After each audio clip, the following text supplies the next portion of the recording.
سيناريو جديد يشعل البطولة. النادي الافريقي استغل تعادل الترجي في بنزرت وهرب نقطتين في الصدارة. الافريقي ربح الشبيبة القيروانية في ملعب حمادي العقربي برادس هدفين مقابل 0، اهداف حمزة الخضراوي وفراس شواط، ولا عنده 58 نقطة.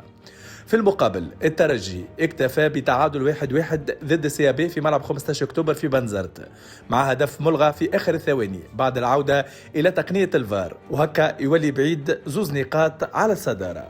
النادي الصفاقسي خالط بقوة ربح البقلاوة زوز بلاش في ملعب الطيب المهيري وطلع ل 52 نقطة وقريب برشا من الطليعة. مازالوا 4 جولات. النادي الافريقي باش يمشي لسليمان، ثم ينزل ضيف على الترجي، ثم يستقبل الملعب التونسي، ثم يستقبل اولمبي الباجي.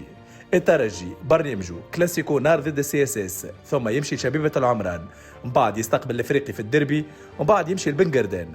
CSS يواجه الترجي في ملعب حمادي العقربي برادس، من بعد يستقبل اولمبي الباجي، من بعد يخرج اون ديبلاسمون للمرسى، واخر جوله يستقبل ليتوال في المهيري. البطوله ولات نار وكل ماتش ينجم يقلب الطاوله. حسب رايك البطوله شاده ثنيتها الباب جديد، والا تنجم تمشي لباب سويقه، والا تنجم تكون في باب الجبليه؟